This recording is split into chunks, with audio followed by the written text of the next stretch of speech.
All right, well, maybe I need to set up the right camera here.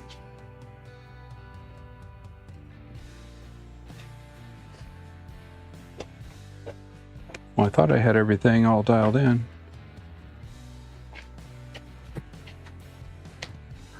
Mic screen. I guess I just didn't have the mic set up on that one view. I checked everything, I thought, but whatever. Doing lawn care, talking about lawn care, doing it live. And, you know, aside from that first screen not working, which was kind of weird with the mic, I mean, I could add it, but whatever, it's no big deal. I got all the other screens done today. And, you know, I'm not going to take you guys through the whole live mow today and make you, well, you don't have to watch, of course, but, you know, pain through that. I know that I had some, I have some issues with my live. I mean, this is live, man. There's a lot of nuts and bolts to doing this. And, you know, I'm just talking about live care. I'm trying to do a different type of content for people to watch, make it more enjoyable. So there's no live mow today. I do have a mow video because I'm going to do a transition from the front yard to the backyard because I'm going to do a couple of demonstrations. You know, what I was saying in my first screen was, you know, when we talk about lawn care and things to do in the yard, it's not all about nutrients and seeds and watering and weed killers, disease control, you know, what's good, what's not good. You know, I try to stay away from saying, hey, you need to do this. I try to give you the information and the details on the things that I use and why I use them. These are lawn care products, you know, fertilizers. I mostly just use fertilizers and some weed killers. And most of the time the weed killers I use are just in the yard and like in the beds and stuff like that. I don't use a lot of weed killer stuff in my yard. I just did a big composting project a couple weeks ago and I'm 2 weeks in on it. And so I'm kind of doing an update on that. I got a demonstration on some sprinkler stuff, you know, in the work that I've been doing in the park's yard, doing lawn renovation, doing their renovation. The one thing is it's amazing how many people recognize a bad yard gone good. And you know, I could probably link up a couple of pictures or whatever. I meant to do that earlier, but you know how it is. Sunday's my only day of the week that I really get to do this. Yesterday we had a party and a birthday and all that stuff, so I didn't get a chance to do all this stuff. I've been meaning to get this park's yard up and dialed in so I could show you just that whole project. But I am only doing 3 cameras today, and maybe you'll notice that they are all just basic cameras. I have one set up on the demo table. Oh, my drink's on that table too. I have one set up in the backyard because when I transition from the front yard to the backyard, I'm going to do a sprinkler repair back there. And that's what I'm going to talk about. And that's why I was talking about the park's yard and the renovation and people noticing things. You know, I did a lot of work in their yard and I'm on the back side of it now. Their lawn looks really great. Oh my God, it's so green. But we're having watering issues. And I don't care for the sprinklers that they have. And I'm learning a lot about them. I'm an impact sprinkler kind of guy. And I'm going to do a demonstration on 3 different types of sprinklers today and how to maintain them, how to adjust them, how to work on them and stuff like that. Because I've really learned a lot in the past couple of weeks about sprinklers. And that's why I decided to go this direction with today's video, doing it live and not suffer you through mowing and all that kind of stuff. I like to do mowing last anyways and do all my talking at the beginning. So we're going to do that. But yeah, I learned a lot about rotating sprinkler nozzles, the stream rotators, and just, man, the park's yard, they have 7 different circuits, 7 valves. And to water their yard with those sprinklers, I think they're Nelson 6000s or something like that. They're, you know, like the steady stream and they spray out like this and they just go back and forth. They're very slow. They're not something you can really water for like 10 minutes and get any water down. It's a 30-minute minimum just to get a 1/10 of an inch down, I found out. because I did a cup test on that. And that's another thing I'm going to talk about. I've been doing some updates to my apps and things like that, you know, and I just created this whole thing just for myself because I have 5-6 yards that I take care of.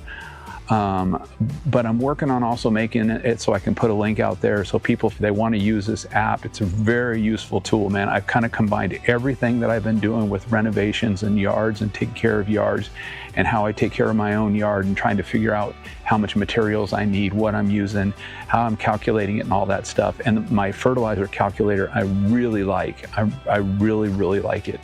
On top of that, I do need to do a fertilization application on my yard. My yard hasn't been fertilized in probably 6-7 weeks, something like that. I don't even remember, and it really needs it. But with the composting I didn't want to put down any nitrogen because I didn't want it to be in full, you know, raging growth. So now that I'm on the backside of the composting, I need to boost that growth to get it to fill in these bare spots, because when I did the composting job, I totally, you know, dethatched it and verticut it, you know, 3-4 times each.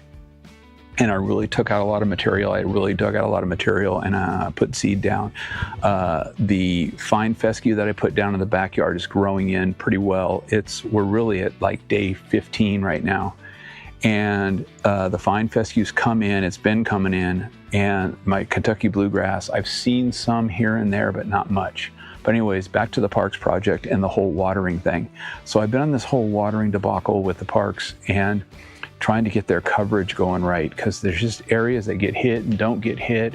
And when I seeded the yard, there was a lot of areas that were getting washed out because of those stream sprinklers they have. And, you know, it's just a steady stream and it pushes the seeds all around, and they're on a hill. There's lots of slopes and hills and, you know, waves in their yard, and I was getting washout and stuff like that. I was able to recover from that part by putting in impact sprinklers just to hold it over until it came in. But now that it's come in and it needs good waterings, it's not getting enough water because I have half impact sprinklers and I have half of the Nelson sprinklers.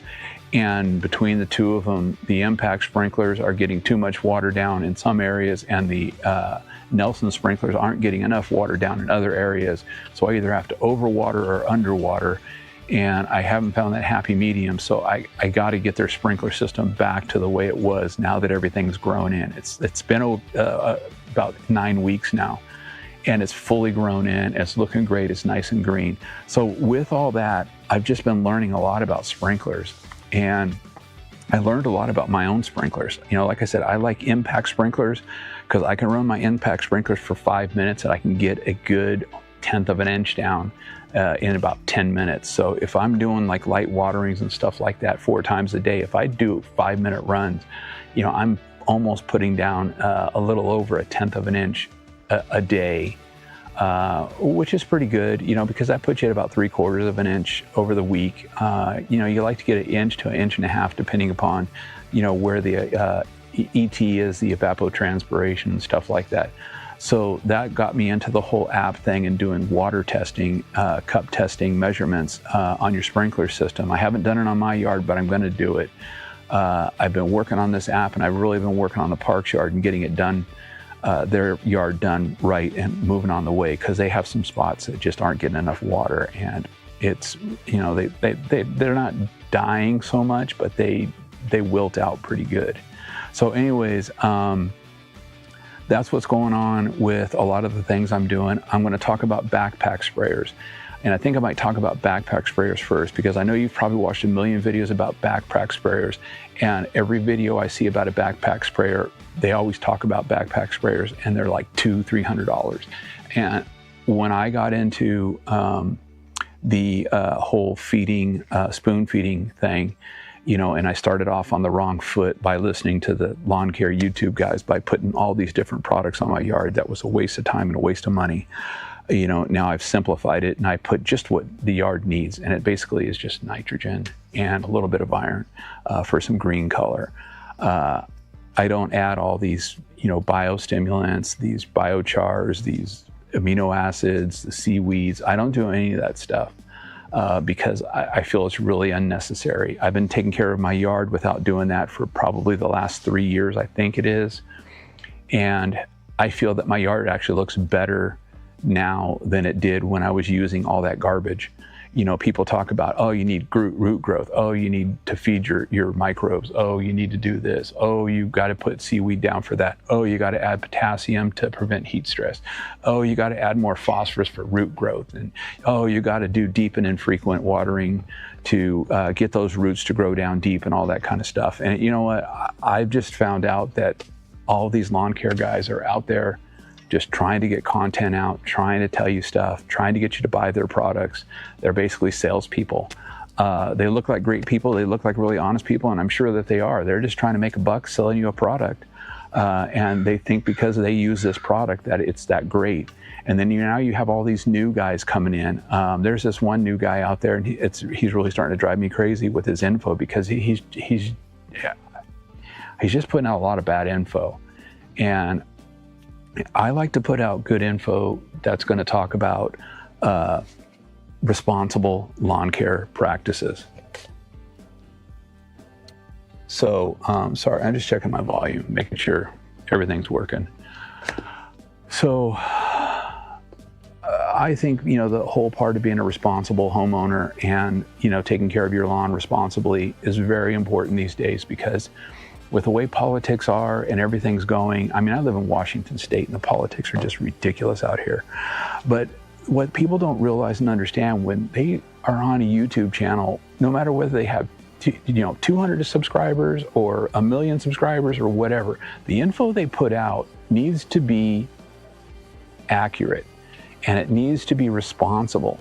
You can't just go out there and say, hey, you need to put down triple 13, and I'm going to tell you why I'm putting down triple 13, because it does this, this, and this. And you know what? Triple 13 is probably the worst thing to put on your lawn, first of all, because your lawn only uptakes nutrients in a 4:1:2 ratio.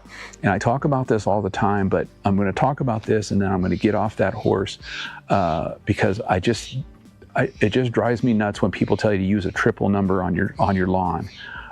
You know, from Yard Bra to Ron Henry to, you know, all these guys out there that just have, you know, get lots of views and all that kind of stuff. And I've told you before, I don't care about views. I don't care about that whole thing. I put out my videos, and if people watch them, great. If people don't watch them, you know, great.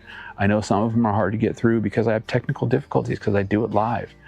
But if your lawn, grass is only taking up nutrients in a 4:1:2 ratio, that means 4 nitrogen, 1 phosphorus, and 2 potassium.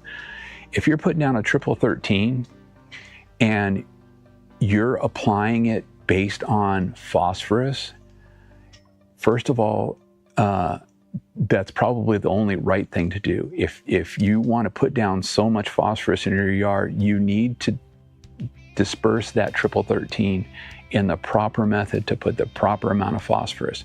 If you're applying a triple 13 based on the nitrogen and you put it down saying, oh, it's 13% nitrogen and I want to put down 1.5 pounds of nitrogen, that means I need to put down, you know, whatever it is, 4 pounds of this stuff per 1,000 square feet. And you've just bombarded your whole yard with phosphorus and potassium because you based your application on nitrogen. And that's bad. It's bad for the environment. And I've told everybody I am not an environmental guy. I'm not here to tell you need to recycle, you need to do this, you need to do that. I'm here to say you need to be responsible, because doing these types of things and all the runoff that's happening and everything that gets in the waters, the streams, the runoff, everything like that, the groundwater, it's damaging. Phosphorus is bad for the environment on a bunch of different levels. I don't know if you've heard, but you know, in Florida, they're doing this whole big cleanup because they got massive algae blooms in their Everglades and stuff like that. And that's kind of, you know, what a cause from phosphorus is. I'm not saying that's what caused it in Florida, but that's what we're talking about: algae blooms and red tides and things like that happen in the ocean from this overuse of phosphorus. And what's going to happen here is this is going to become a real problem in your local city or whatever, because you know all these YouTube guys are telling you to put down phosphorus incorrectly, and we're going to get regulated.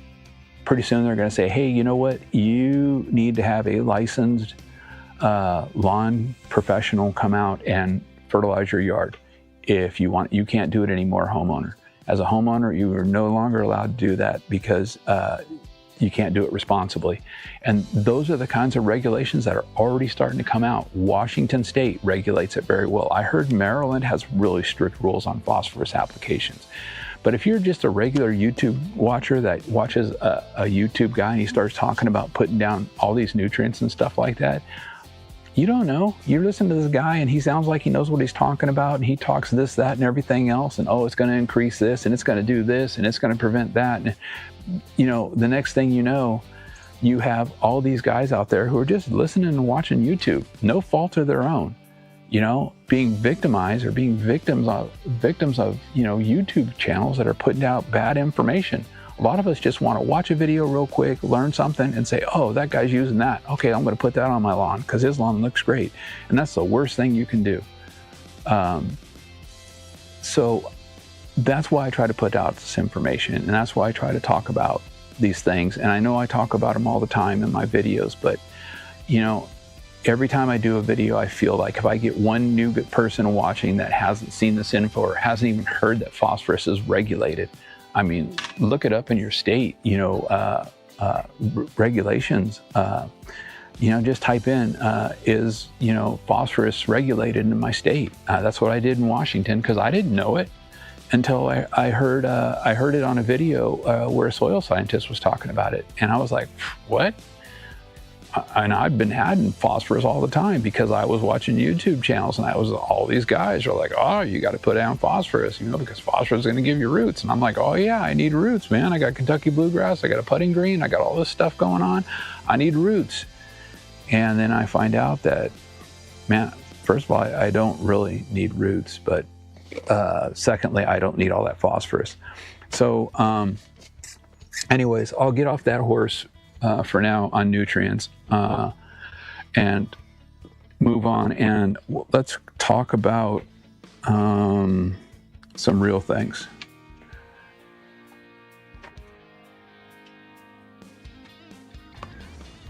I don't know if you know, but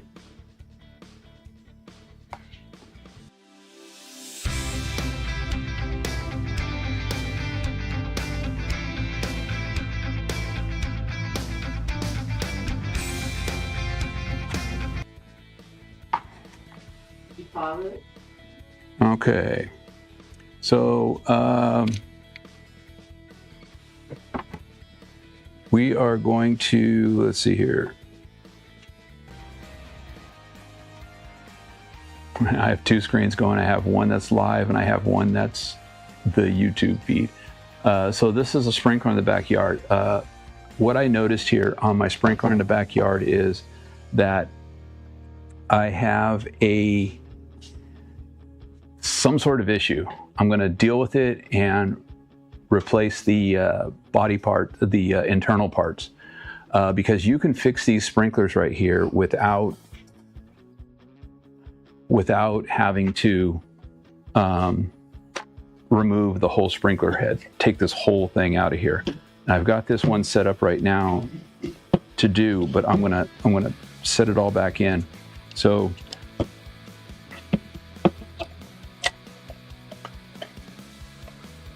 what you got to do here is, sorry, this tool is just fits in here really tight, and these, I don't know if you're familiar with these, but these got some little arms on them that kind of get in the way. So let me move my drink out of the way. Let me turn my monitor over so I can see what's going on. All right, I think I'm gonna get on this side over here. So I'm gonna talk about 3 types of sprinklers.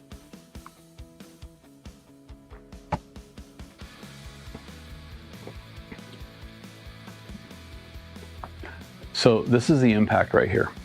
These are what I use. They're Rainbird, they're impacts. They're the ones that go, you know, whatever. I use these because I like them. They cover a large area and they're easy to adjust. But what I used to think is they're a pain to change. And now I found out there's this tool, and actually you can buy a sprinkler repair kit. It comes with this tool and a bunch of other things. I don't think I brought my other one over here. It's got a bunch of these kinds of things because you use these for other kinds of sprinklers. They have a little end here that you stick down in. I don't think one of these uses it. But sprinkler repair kit for an impact sprinkler, I got all these different tools with it. And it came with a screwdriver, but the screwdriver is really cheap. So this thing right here, if you saw me just pull it out of here, this basically is going to go down in here, and it inserts down in, and there's a big nut down here that you can clamp onto with this, and you can turn and you can take this out. But to get this open, there's two things you can do. I prefer method 2. Method 1 is there's this little cap right here on the top, and you can pry this little cap up. This will come off. I don't like doing it because it breaks real easy because it's just plastic, and I don't have the right screwdriver out here, but I will fumble with it real quick, and then say I don't do this because what's inside here is there is I think I have one already popped open. Yeah. So I took this cap off here, but see, I broke everything when I took it off, so now I can't get the cap back in because it's just a bunch of plastic, but basically this thing just snaps down in here, and to pop it out, the little plastic pieces break really easy, and when I was messing with this one, it just broke really easy and snapped out, so now I don't have a cap for this anymore, but I don't use this one. I'm pretty sure this one's broken, and I don't use Orbit anymore. I use all Rainbird now because I just feel they're better quality. It's supposed to have a snap ring down in here, and the pliers that you get, I should probably get those. They're right in my van. There's a snap ring that's usually in here that you can take out, and that's what I thought was going to be in there. So when I pried this off and I saw it wasn't, I was like, oh my God, this is terrible. Now I broke it. It's not going to go back in. Let me get a key real quick.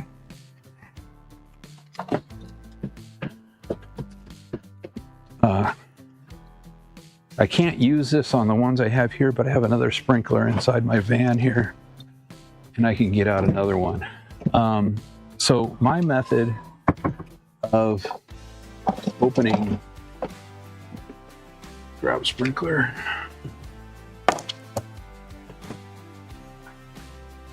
Of popping these things open, it is just using 2 screwdrivers and just popping it up. I use one to kind of get it down in there, and then I use another one to kind of get down in there again, and then I go back to the first one, and I just go back and forth. And once I get these in here so they're underneath, I can now grab this and I can pull this up. And once I pull this up, you have all the internals in here. And once I pull this up, I stick this down in here. And like I said, see there's these things here. Let's see. Those are what, do your turn radius. But anyways, once you get this down in here, this will, and I'll have to pull this out to show you, but there's also a little area for this other part to go into to hold this up. I gotta get this down in there.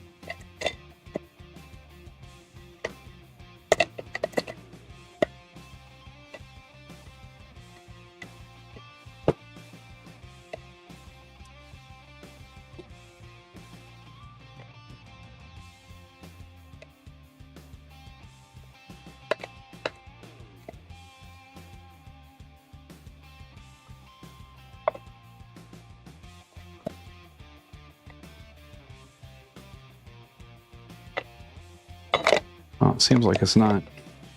That's really weird. I took this apart last night. Oh, there it goes. Sorry. I'll show you here what I'm fighting with down here at the bottom. You got to get it in there. So you got to get this on this nut at the bottom, and there's a little collar. So once I get this out, I'll be able to show you. So this fits down on here on the collar, on the nut, right here. And then there's this collar right here that this top part fits into. And of course, you know, I've already replaced a couple of these, and I really had no problem. I had the most problem with this one right here, but of course that's the way it always works out. So that's why you have to get this in there. You have to maneuver it around these things, you know, so it's good to position it in where there's not a lot of moving parts. And then these things here, of course. So once you get this out, you have an empty canister. So if your canister's in your lawn, you don't have to dig it up. You can leave it in the lawn, connected. This is both 3/4 and 1/2 inch threading right here. It's got 3/4 right here, and then down deeper it's got 1/2 inch.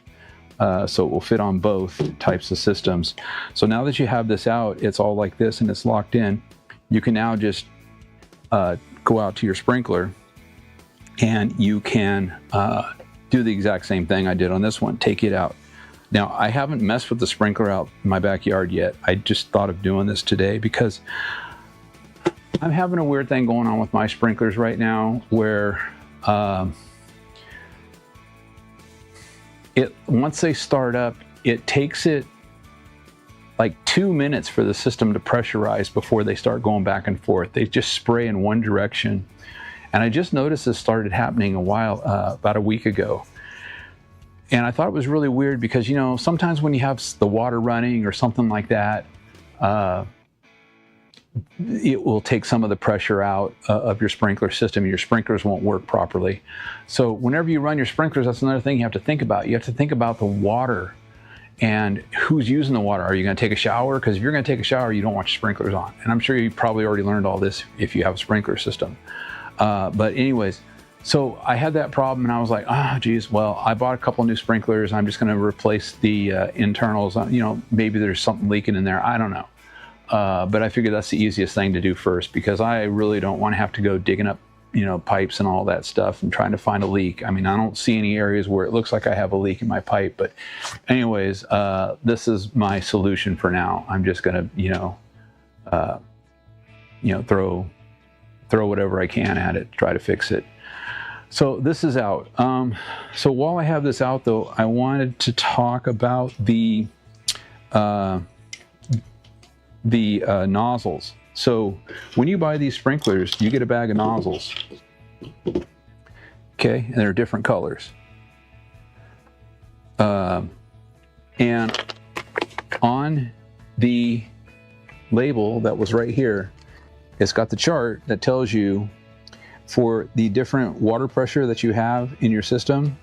I basically run at 60 because my water pressure in my house is like 72, I think, or 68 or something. I've measured it before. But I don't have a low pressure, so I don't really worry. I just worry about down here. So it tells you the red one does 38, the black one does 41, the blue one does 42, the yellow one does 44, and the I guess this is tan. Tan does 45. So that's how you get your range. See down here it says 24 to 45 feet because aside from the nozzles, and that nozzle sits right here, and it looks like it's a pain in the butt to change, but guess what? It's not. You just take this right here and it flips right out. I know that was probably really hard for you to see what was going on there, but you basically just twist it counterclockwise and it snaps in. You push up and you turn. And I don't know how well you can see what I'm doing here. I'm trying to hold it in a way that you can see what's going on. But yeah, so it just basically snaps, and there's a little spot over here where it snaps into place on this side. And then on the other side here, on the left side, it lifts up and you turn it counterclockwise and it twists out. And you take it out. and you put a new one in. I put a black one in here. It comes with the blue one, but basically last night when I was testing this, because I'd never changed one of these before, I was trying to figure out how to get it out, and I didn't realize it was so easy. I thought you had to like release it from the back here and all that, and you don't. It's so simple. You just, like I just showed you, you just lift up and twist counterclockwise, and it pops right out. So if you don't need it to go the full distance, it gives you a chart on here and it tells you what they do. But also on top of that, there's a diffuser right here that this will twist, and it basically diffuses the water as it's coming out right here out of the nozzle. There's a nozzle right here where it comes out, and this diffuser, and it goes in and out, and this will also adjust your how far it goes. So I hope you can kind of see that there. I'm doing I know this is black and everything, and I try to do it against a white background, but maybe you can see that there. So nozzle, lift up and twist, and it pops out. And a diffuser, collar for this to go in and hold this, and nut to take this and loosen this out of the canister. It's that simple. Okay. And of course this is impacts, because we're talking about impacts. I'm going to move on. I've always heard you can change these. This is a regular Rainbird pop-up. This is a 4-inch pop-up. And when I was working on a different yard, Brad's yard, I had to fix a lot of these because he had really bad coverage. And I put, I didn't necessarily put a putting green in so much as he wanted bent grass around his pickleball court. And so I basically built 2 putting greens because he wants to cut it at 1/4 of an inch. But he's not using them as putting greens. He's just using bent grass to cut it short because he wants it cut short. Like I said, it's on each side of his pickleball court, so it's really nice. And the rest of his grass, I did perennial ryegrass, and it's like about 5 weeks behind the parks project, so it's not quite as far along as the parks, but it's coming along. It got a little heat stress because we had a heat wave come through, and some of the grass seed didn't like the heat wave when it came in, and it kind of stalled a little bit. Okay, so the reason why I'm showing you the Rainbirds here now is, so in your sprinkler repair kit, you get this tool. You see what it's doing here? It's holding the sprinkler up. So you don't have to do this while you're, while the sprinklers are on. That was the way I always did it. This one is not an adjustable, but if you needed to change one, so my problem in Brad's yard was his sprinkler heads were covering too much area, too much over coverage. So some areas were getting too wet and others were not getting wet enough. So I replaced some of his heads. And if you look in here, see this one? It's got a filter. Oh, look, it's got a bunch of dirt and particles in here. So that's why it's important to purge your irrigation lines when you do any kind of work. When I do work on sprinkler systems and I'm like taking a head out or changing a head, I dig all the way down and underneath the sprinkler below it. So when I take the sprinkler off out of the fitting, if water starts coming out, I want to have an area for the water to seep down into, below where this connects, so no dirt gets down into it. Some of my sprinklers are like really low because I'm on a little slope here, so all the water runs down to these 2 sprinklers at the bottom of my sprinkler system. So whenever I have to do any work on those and their impacts, and this was before I learned you don't even have to take the canister out. I used to take the whole canister out and change it.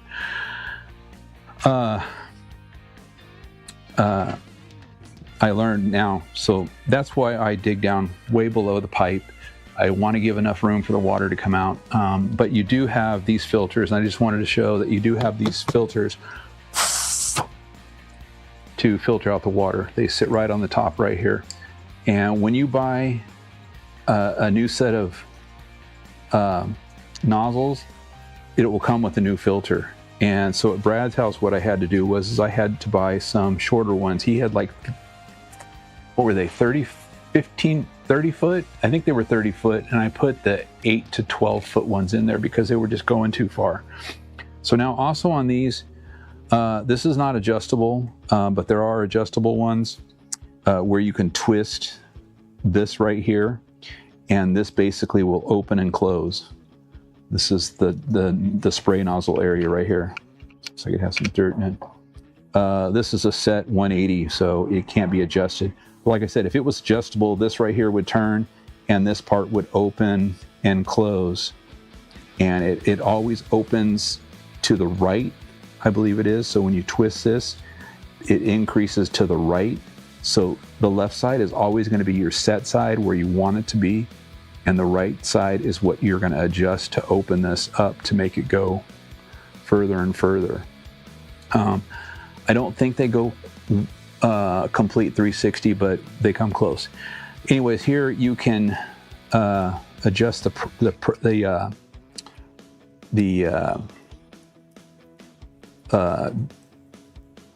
length a little bit more by twisting and turning this screw on the top. It will increase and decrease the pressure and give you a little bit more control on some of that length. That's what kind of gives you the adjustable portion of 8 to 12 feet. You can just screw right here. So, and then this here is just a great tool because it basically holds on, so you can work on this, and once you take it off, it pops back down. So you gotta pop it up and just clamp it at the bottom.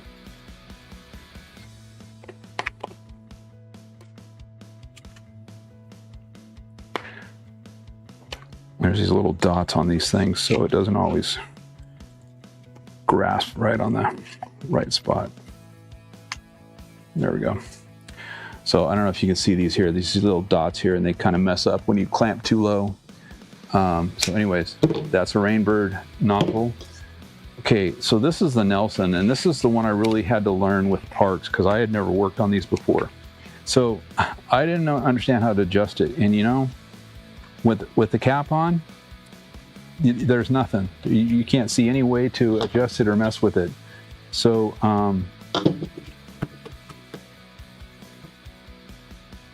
so I had to do some research to figure this out. And in actuality, what happened was the one sprinkler that's broken, it doesn't have the top. I think the lawnmower got it or something. I don't know how long it's been broken. I don't think I did it, but I don't know, maybe I did. Anyways, this is where you adjust. It's kind of like adjusting the impacts. These little things go back and forth. And this it goes to 300 degrees. It doesn't go to 360. It doesn't do a full 360.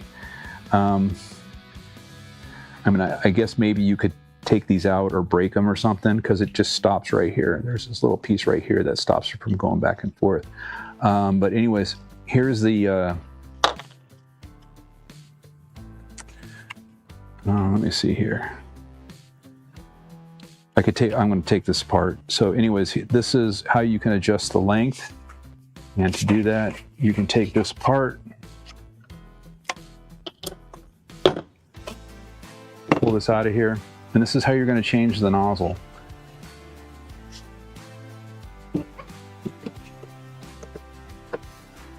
Yeah, I don't have a fancy tool to hold this one down. So this is the nozzle. This is the blue nozzle, and this is the one that shoots the furthest. There's also a red one which goes a little bit lower, and I think there's a yellow one. Anyways,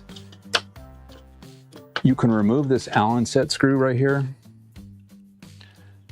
and that will diffuse the spray.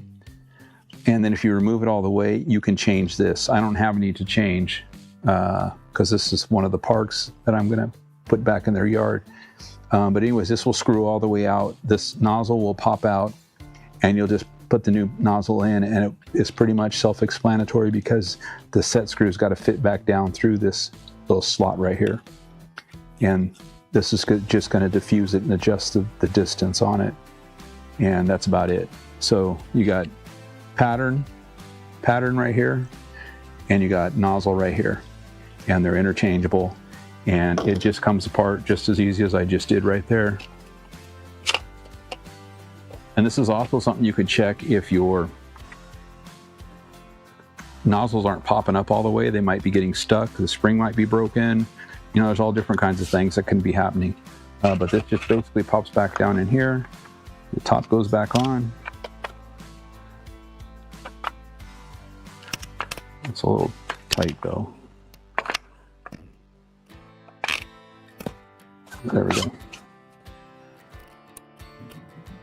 And also, when these are popped up, you can adjust the position that you can rotate them so that if they need to be turned more to the left or to the right, but it has to be popped up. I don't have a special tool to just pop this up. And then once you get this back in, you get this screwed on, you just basically pop the cap back on, and this is done. That's a Nelson 6000. These are stream sprinklers, and I don't really like them. So this one here is a K2. Orbitz has them. Rainbird has them. You know, a lot of companies make these different ones, but they're all a little bit different. So I'm going to take this one apart.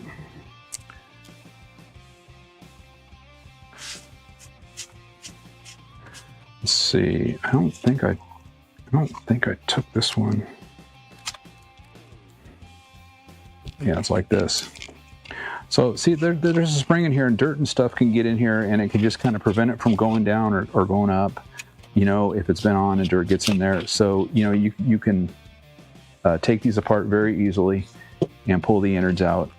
You can compress this down, and same thing. So this has a red nozzle in it, and it's basically the exact same operation, but this one has a flat head to adjust up here on the top, and basically out in, still same thing. It diffuses the stream, and you can adjust the distance with this. And if the distance isn't adjustable with this, you can change the nozzle to a one that goes further, one that goes closer. But all these are going to be rated and going at the area that they say they do, you know, whatever the foot marking is on the sprinkler. And I can only show you by this right here. This one goes 24 to 45 feet, and it just depends on what nozzle you put in it. So adjusting this is pretty simple. Like I said, you have a screwdriver, flathead screwdriver, to adjust this. Sorry, I need a smaller one to adjust this screw for the distance, and then you have this screwdriver right here that will adjust the pattern. And the nice thing about these K2s is it's actually marked. It says 90, 180, 270, and 300. It won't go any more than 300, but it has a little arrow here, and it shows you what I'm pointed at 90 right now. That's 180, that's 270, and that's 300. And then you also have the nozzle direction right here. So this is the nozzle, and this is the way it's pointing. So these K2s are really, really nice, and they're really easy to work with. I like these. The Nelsons, these are like something your sprinkler installer would put in, because that's basically what's going on with all these yards I've been working on. There's somebody that installed all these sprinkler systems in the area up on the hill. It's actually not the city I live in. It's Tacoma. It's like a whole nother county and everything, but that development up there is newer than mine. I don't know by how much, but it's newer. So the guy that did all those sprinklers up there, he used Nelsons. Nelsons is something you get at a landscape supply store.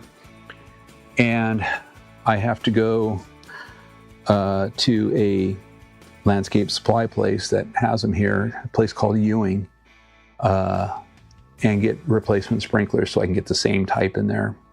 Because you basically want to have the same on a designed landscape project where a sprinkler system was built for that landscape, you really got to stick with what they put in unless you're going to change everything.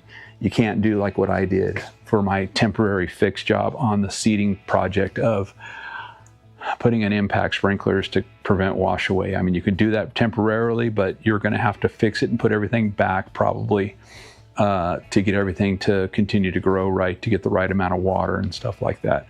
So anyways, I'm going to move on to backpack sprayers. And I'm going to talk about this because, you know, we're homeowners. I'm a homeowner. You know, you're probably a homeowner, and you know, you hear all these guys talking about backpack sprayers and, you know, nozzles and just all these different things about backpack sprayers that, you know what, when I used a pump sprayer, I didn't care. And the only thing I like about the backpack sprayer is they're battery operated. So you don't have to sit there and pump them. And because, you know, you do it like once a month, and they're just really nice and convenient. I have a cheap one. This is like, when I bought this 3 years ago, 4 years maybe now, it was $75. It came with a battery, a charger, and everything. It's got an on-off switch down here. Looks like I left it on, so the battery's probably dead. It's got a battery pack over here, but I do have an extra battery. I think it's actually in my car. Oh, no, here it is right here. I went over and sprayed some weed killer at Kathy's house, and when I came back, I don't think I turned, it looks like I didn't turn this off. So, battery pack goes in here, nice and easy. Boom, it's new. Let's see if it's still not coming on, so it just might not need pressure yet. Anyways, I'm going to charge this because I think that was on, and that battery might be dead too. I don't know. I'm going to put this one on charger though right now.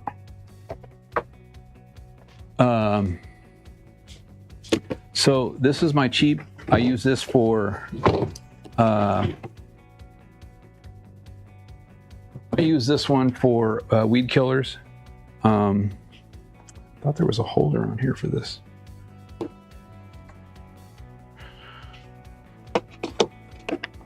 And there was.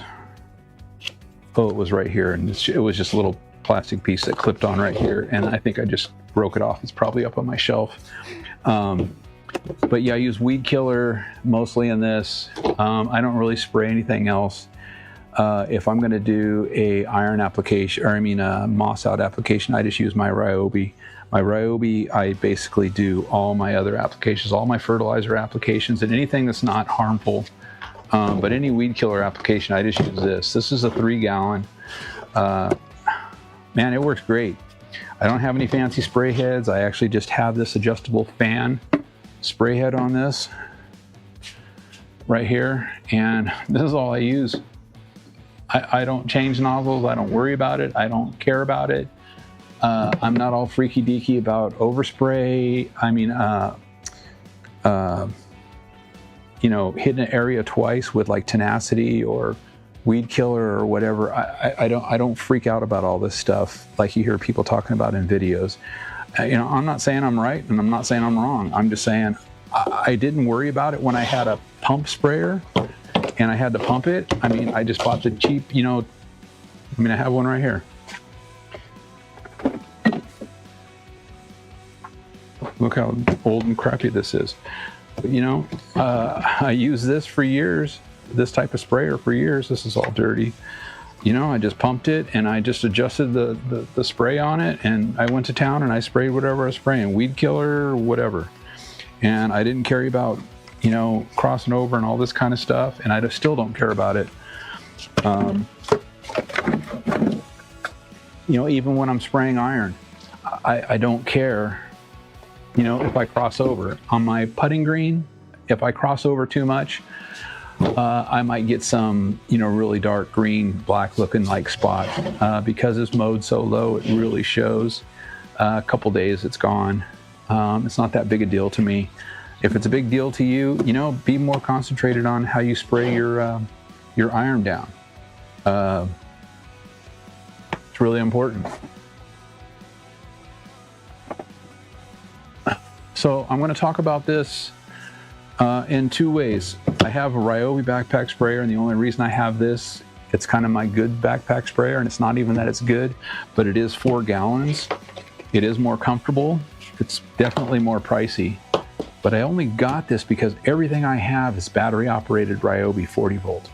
So I already have Ryobi batteries. I have 2 of them, 40 volts. Both of them are 6 amp hour, and they're just interchangeable. I put this in here and I'm ready to go. This one should turn on. Here it is. Yeah, so this is sucking air because there's nothing in it. You can see I apply iron with it because look at how rusty it is on the outside. It's doing the same thing to my backpack sprayer that it does to your grass. It stains it.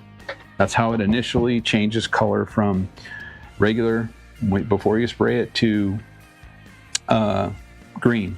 Well, it looks green. It's not actually green. It's actually just staining from the iron of the liquid. If you're using a granular iron, it doesn't matter what you think when you put down ironite or any other granular iron product, it is not turning green because of iron. It just doesn't happen. When you use a granular iron product on your lawn, the iron basically oxidizes out within 2 to 4 hours, sometimes 10 hours. It doesn't matter what it's chelated with, it doesn't matter anything.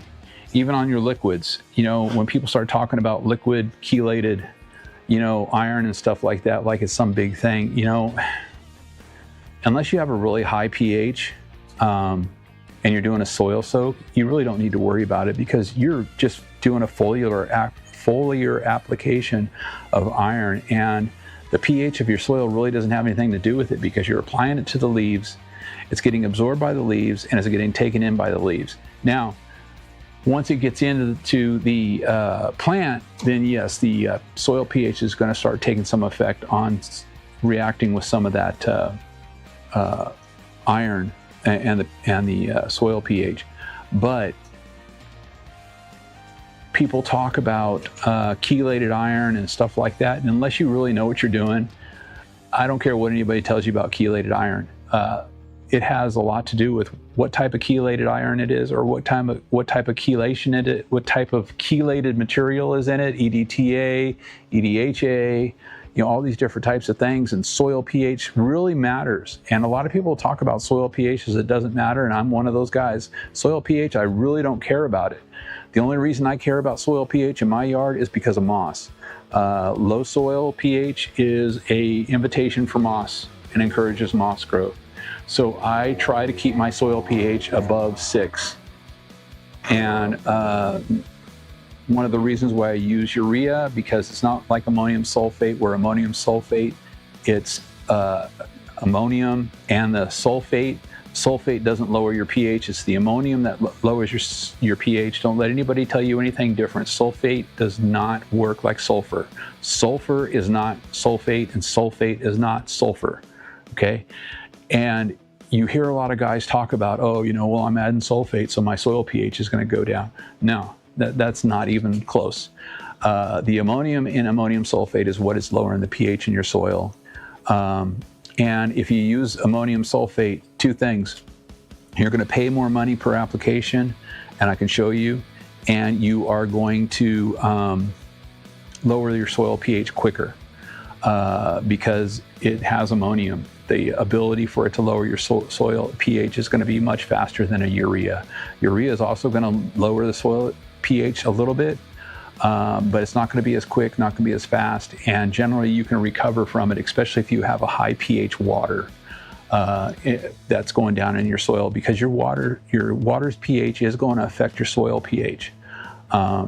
It's just kind of a fact. I used to learn a lot of stuff about growing container plants and things like that from a horticulturist guy that taught me a lot. That's where I learned how to do my soil pH testing with a pH meter and, you know, equal parts of soil and deionized water.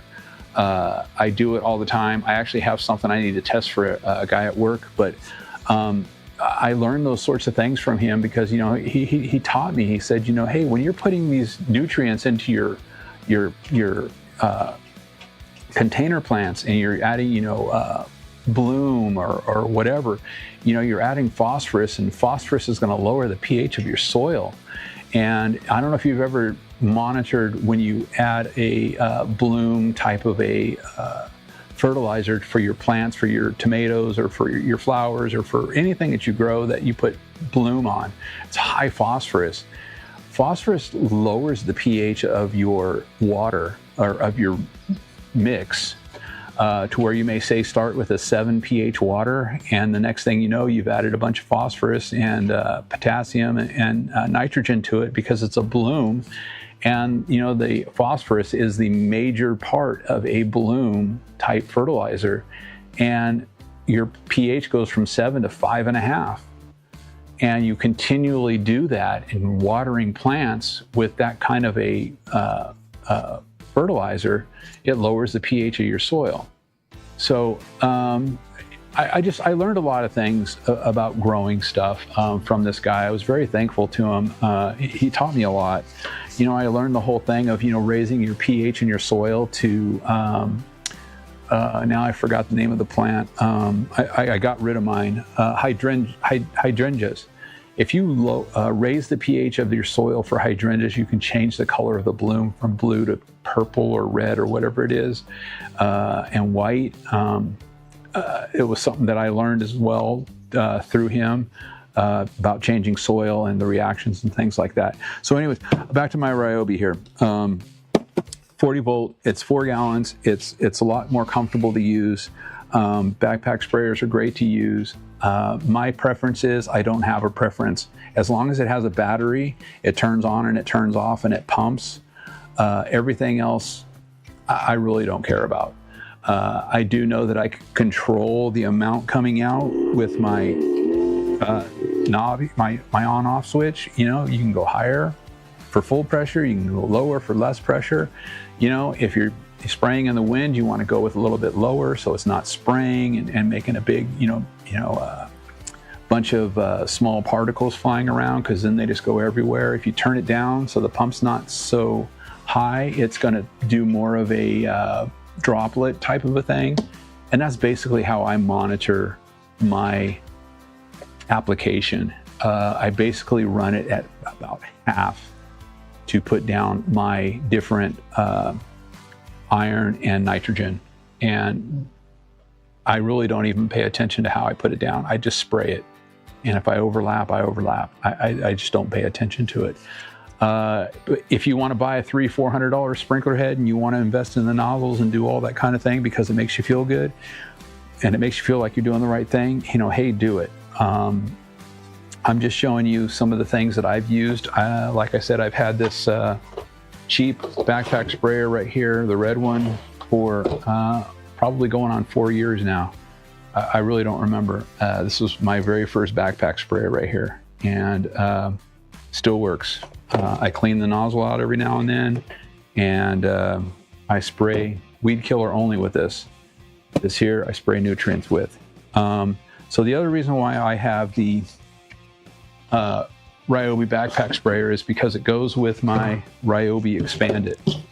And I was just going to show you this real quick, talk about power tools. Now, whether you're a Milwaukee guy, a Bosch, I don't even know the different Still, I think all the manufacturers now have these.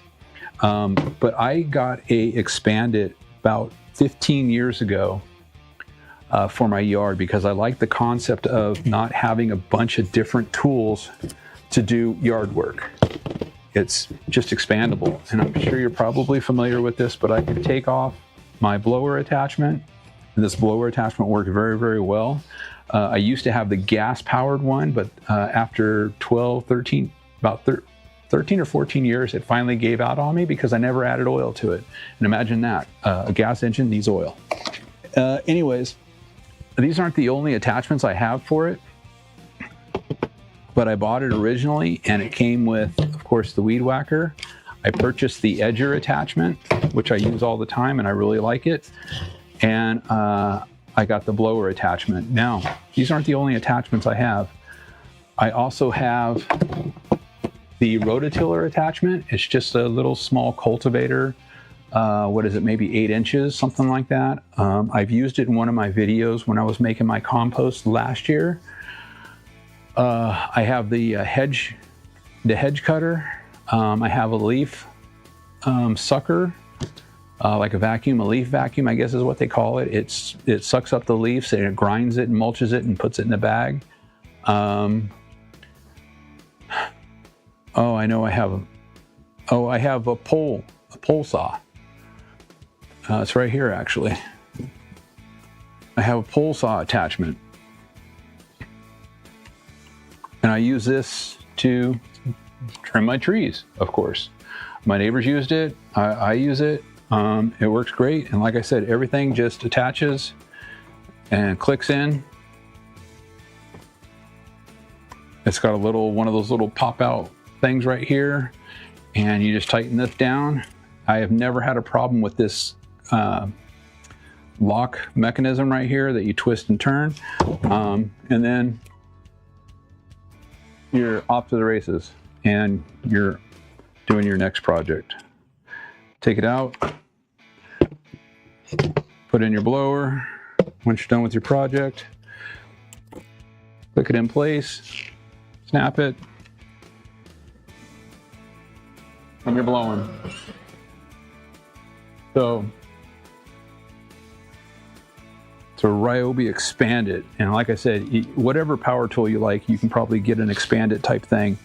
It's just great because you know what, let me show you this. This is what I like about it. Mine come with, I'm sure they all do, but mine comes with this little piece that comes on that you can put on, snaps right in. See, there's a little pop out little dealio right there, and this goes right on top of here. And it's got a, let's see, I don't know if you can see this part of my garage, but yeah, so back over here, this guy right here, I just have a hook up here and I hang it right there.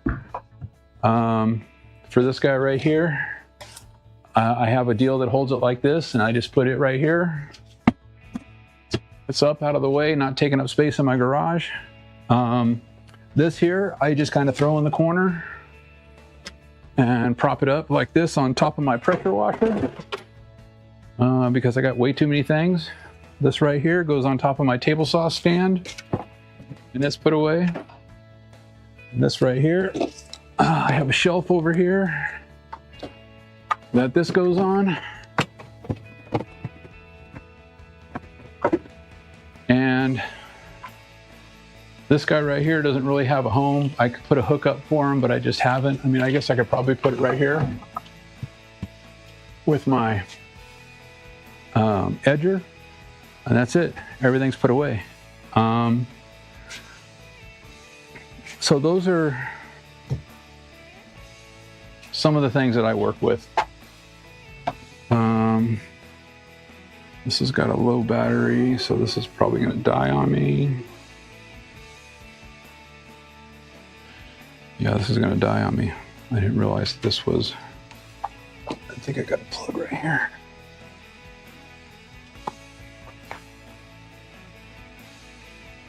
Oh, this is an iPad, so I could change it with this right here.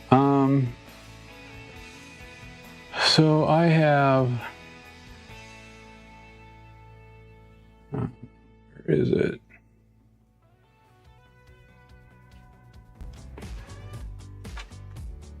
So this right here is my compost update.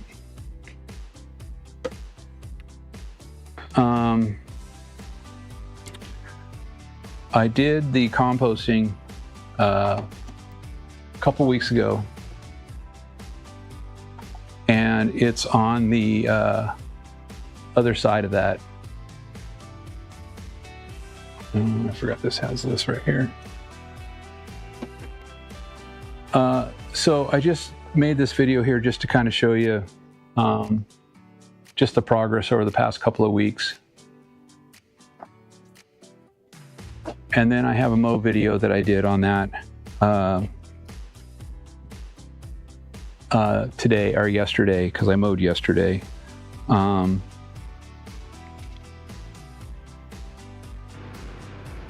you can still see through the grass because I thinned it out so much. There's still some spots right in the middle there that have, some dirt still showing through it that needs to thicken up. This is why I kind of need to, fertilize. Just noticing that little low on nitrogen right now. It's not really super growing fast. Like, I didn't mow it all week long. I mowed the putting green, I think once on Tuesday. I'm taking care of the parks yard, so it's been keeping me busy mowing. I've been mowing that every other day. It's growing out of control over there. If I don't mow it every other day, it just gets out of control. So that's what putting green getting mowed right there. I'll spare you watching me put a sprinkler in the backyard because I see it's been on for a little while now already. Those are the types of things I just wanted to talk about today in the yard. The water sprinkler thing. I have my my app here. I mean,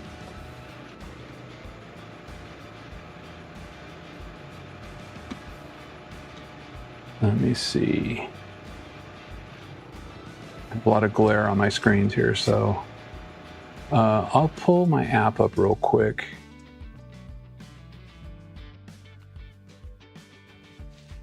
All right, there's that. Let me change this screen over so I have it up here. So, okay. So if you saw last week, I kind of, showed this, and I've made a lot of changes to it. It's not a completed app yet. I haven't really been able to work on it a lot this week. But I wanted to show you that it's going to create a water schedule based on an irrigation test. It has a fertilizer calculator. It has a materials calculator. It has a place where you can put the measurements of your yards. It has an area where you can put notes with products and everything like that. It also has a place where you can put photos. Right down here, you can upload photos to save to your file. This one right here, I did this for the parks. I basically did this just for a water test, but I have the customer, or it could just be for you. I have their front yard info and I have their side yard info. And basically what this is doing is, here's their side yard info. It's 65 by 30. I'm using 20 cups. I'm running it for 30 minutes. And I'm basically just setting up all the information right here for the test and what information. And then I had it create a cup layout. And with the cup layout here, you see it gives you overall 65 this way, 30 this way, and it gives you where to put the numbered cups. Okay, and you see some are green, some are red. That indicates where your problems are. This one here, because it was just 3 rows of 6 or whatever it is, one did not get a cup.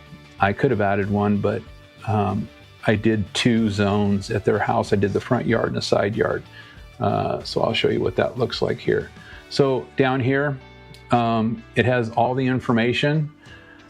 This is basically just piggybacking on this right here. It tells you what the average water is, the lows, the highs, everything else, what your rate per hour is, so 1/4 of an inch per hour based on these numbers.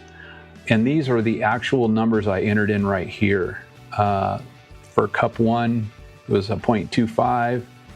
Cup 2, 0.2, you can see so on and so forth, 0.5, on and on and on. And that was really why I built the app, was just to do the cup setup. I just wanted to know how I can do the cups.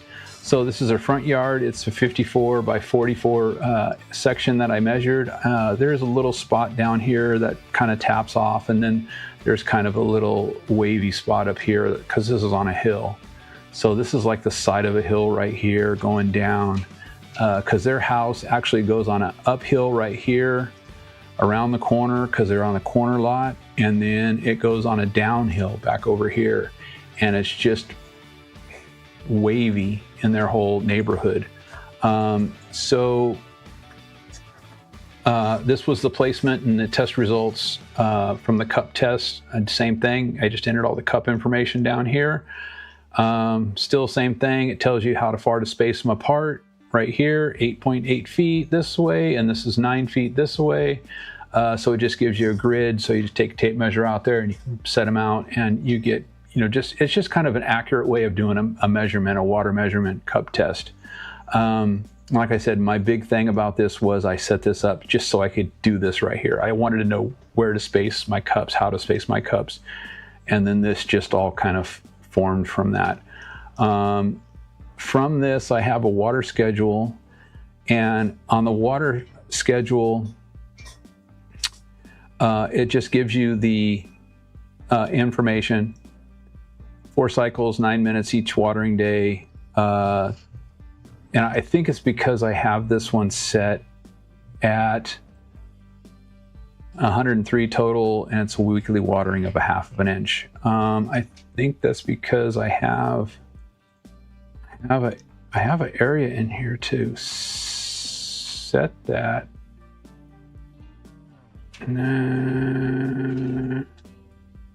Oh, water settings right here. There we go. Get it minimized. That's the other thing about this. Everything can be minimized on this app too, to make it smaller. So right here I have the region. You can choose your region. Oops. Right there, what type of grass? Mature lawn, elite lawn, new seed, whatever. So if I change this right now, because I didn't actually, we're watering 7 days a week right now. We're doing weekly inches. You can set it up for the percent of FRET, which is the evapotranspiration rate. There's a link right here to the evapotranspiration map. So you can get your actual evapotranspiration. So then if you select that, you say you want 1 inch of water a week, and your fret is 1, and then you can decide what you want to do, 50% of fret, or you can do 100% of fret. And every time I am doing this, these numbers up here on top are changing. Oh wait, I gotta refresh. There we go. 3 cycles, 10 minutes, 1 inch. Sources soil cup test. Wait, I don't think I changed everything, did I? Cool season, FRET. If I do weekly inches, it's the same. Oh, use cup test right here if available. No, use estimate. So you see when I click that, it changed everything. So you can use your water test results to do as well. And if you know approximately how much rain you're projected to get within the week, you could put in your rain, and it's going to calculate that all into your numbers here for your water settings. So like I said, that could be based on your cup test, or if you don't have a cup test, you can just determine what you want to water. And I also have down here max cycle 10 minutes. So I can change it to 30. Oops. No, use estimate. So now I'm at 2 cycles, 17 minutes each watering day. It's a total runtime of 240 minutes to put down 1 inch of water. There was also an area to put type of sprinkler, but it may have got lost in the. Right, so average basics. All right, so yeah, I'm not going to trip on that. It used to be in here what type of sprinkler heads you're using. I don't see it right now, but anyways, I'm going to move down to, I want to show just this right here too. Fertilizer application. Okay, this is a big thing that I talk about. I use urea 4600, and my last bag cost me $29 with tax. I figured it's about $31. So I got that right here. $31 bag costs, 50-pound bag. I do 1,000 square feet measurement. I'm using 4600, and my target mode is nitrogen N. You can change this if you wanted to do the product rate, but because I'm only applying like usually 1/4 pound of nitrogen, Here we go right here. So my target N right here is half a pound. So actually I'm at a half a pound on this one. Half a pound. Product rate is 1 pound per 1,000 square feet. So I'm going to use 1.09 pounds to put a half a pound of urea down on 1,000 square feet. It's going to cost me 67 cents per application. Cost per 1,000 square feet is 67. If I change this,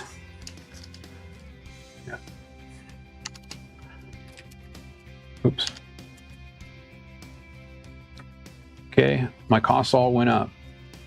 Cost per application, product used, cost per application, but I'm still at 67 cents per 1,000 square feet because that's just based on how much I'm using of the product, the weight, and the cost. And it tells you how many applications per bag, yada, yada, yada. Great tool, I like it a lot.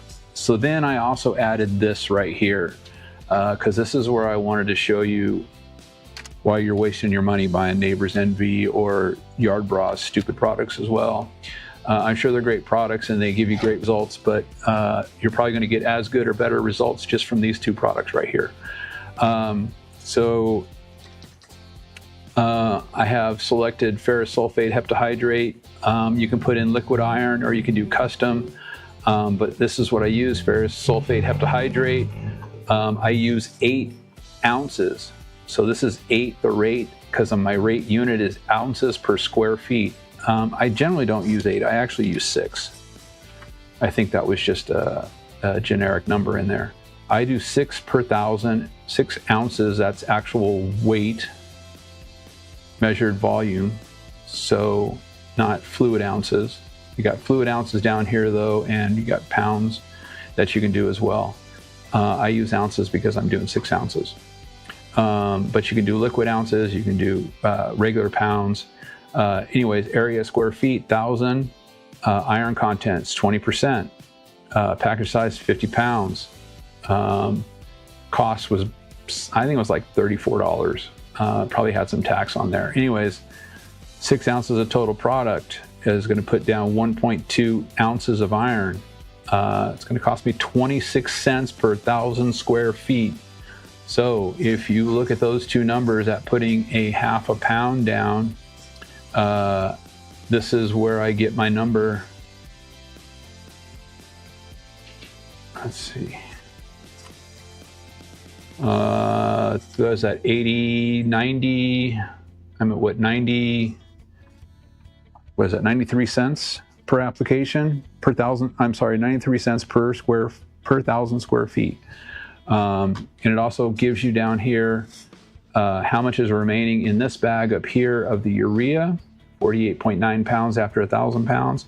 This one's saying 133 applications in the pack after that.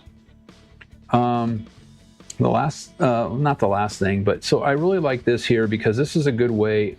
You can do multiple. If you see right here, I have side yard and front yard, and I just have the parks information in here right now. I calculated the side yard out and I added the section. It put this in right here. It's 1,950 square feet. Then I did their front yard, which is 54 by 44. It's their front yard and I named it, and it's named right here, front yard. It's a rectangle size. It's 2,376 square feet. So now I can take these and I can, let's see, use a material calculator. So I don't know if you just noticed, but when I said use a material calculator, it popped down here, 4,326 square feet. That's the total between these two right here. It automatically popped it down here. So now if I wanted to do a compost or topsoil, or I wanted to do a sanding or whatever, I can come down here and I could figure out for my depth, 1/4 inch, one bag is a cubic, bag size is 1 cubic foot per bag. It's $4.50 per bag. I can add it, and it says right here that to do 4,326 square feet at a 1/4 inch depth, I need 91 bags of 1 cubic foot of topsoil. It's going to cost me $409.50, and there's that right there. So let's say I'm not done. let's say I'm going to add some peat moss on top of it. No, let's add soil amendment. Soil amendment's good. I like soil amendment. You can change the name right here. I'm not going to worry about that. Your total square foot. We're going to still stay at 1/4 of an inch. The bag size on soil amendment is actually 1.5 cubic feet. That actually is true because I buy that all the time. Price per bag is about $8, and it gives you the density and everything like that. That's going to talk about how heavy it is. And then I'm going to add the line down here because I didn't rename it. Sorry, it still says topsoil, but it calculated it out at you need 61 bags at $488. So now that's about a $900 project right here to add topsoil and soil amendment on 4,326 feet. So now you can say, well, let me call the frickin' the rockery and see what it's going to cost to get me some compost delivered or some topsoil delivered. And maybe they have a sandy mix, or maybe they have an amended mix. You can do this, the compost in it. Anyways, you can now call them and you can say, you know, hey, let's see here. Okay, obviously it used to also give me cubic feet or cubic yards. Oh wait, I can do it right here actually.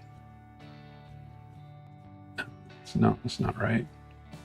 Okay, that obviously got lost in the line. You can delete the lines. You can start over. If you were doing a cubic yard, this would be 27. So if you got 27, that's 1 cubic yard. We're still going to call it a cubic foot. We're going to say a cubic yard of topsoil is, I believe, $35. This isn't going to apply because I'm just fudging it right now, but this is basically how it's going to figure out a cubic yard of soil, because a cubic yard is 27 cubic feet, and the price for a cubic yard out here is $35, I'm pretty sure, maybe $39 without delivery. Add the line, boom, there you go. It's going to cost you $140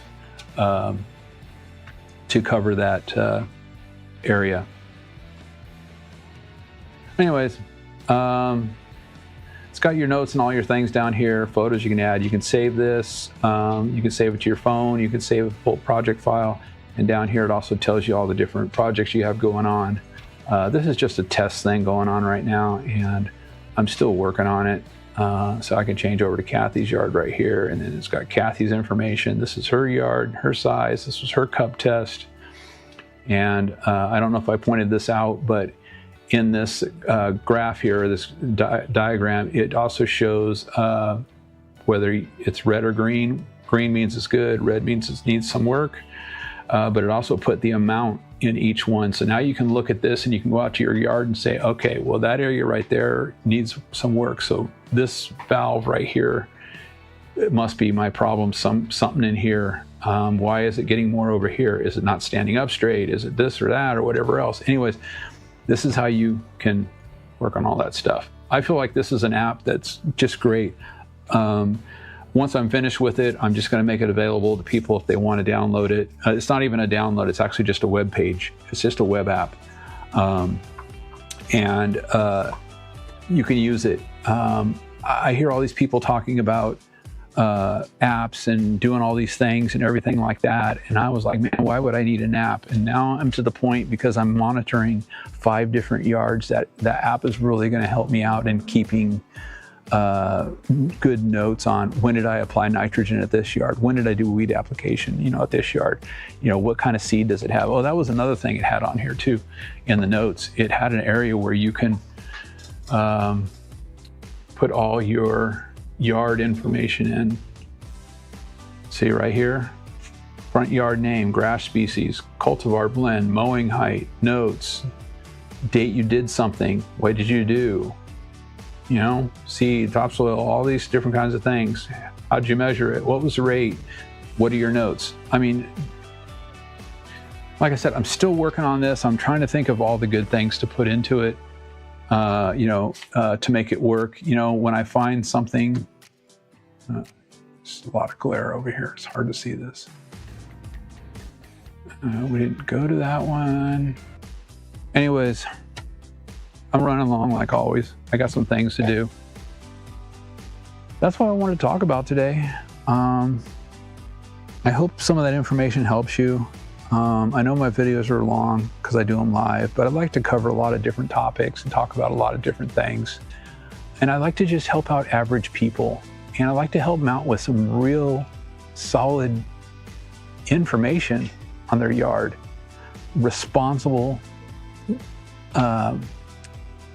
landscaping, practices, responsible, yard care practices, turf grass practice, whatever you want to call it. If you're just a homeowner like everybody else, you got to stop watching these guys that tell you got to aerate, because they're a golf course superintendent, or they're a maintenance guy at a golf course, and that's what a golf course does. So that's what you've got to do. I've had my putting green for 4 years now. I've never aerated it ever. It looks great. I think I showed the mow on it. It's at 2 millimeters. It putts great. I mean, I don't know. I should put some balls right now. I just mowed it yesterday. I didn't mow it today yet. I was gonna mow again today, but I don't know. It's getting late. Had a lot of things going on today with family and stuff like that. So, and then yesterday we had a party and a barbecue and all that kind of stuff. So, and I got the park's yard. I got to mow it every 2 days. It's just ridiculous, crazy, out of control. So, my camera must be tired. I can see it looks like it's lagging. So I'll call it there. Anyways, I hope you got some good information out of my video. Like I said, I'm just trying to provide information to everybody.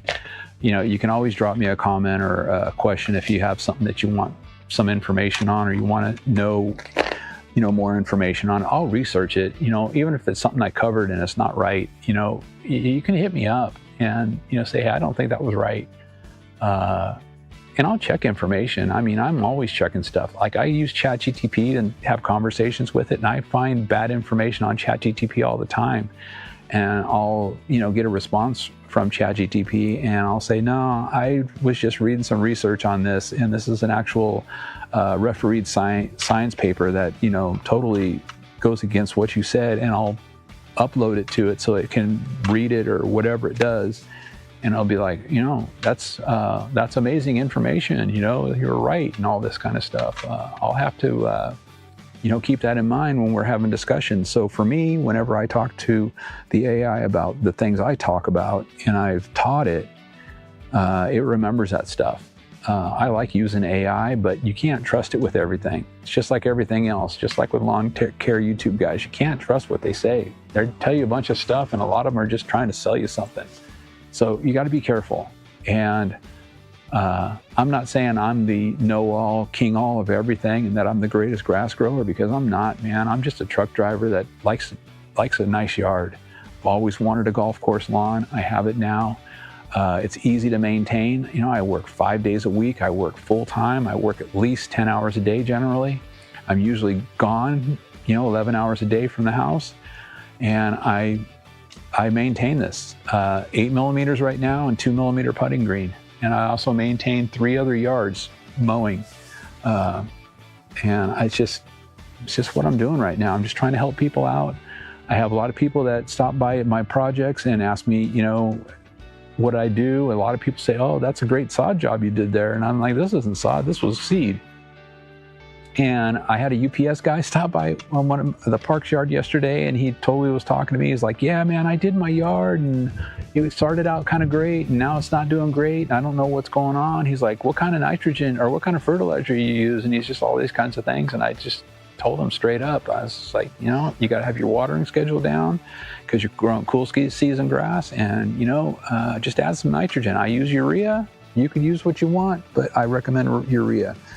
And I told him why, because you're going to spend, 5 times the money per pound of nitrogen. Well, not 5 times. I guess it's 2.5 times, whatever it is. Because, ammonium sulfate is 2100 and urea is 4600. And I know there's a bunch of other products in between.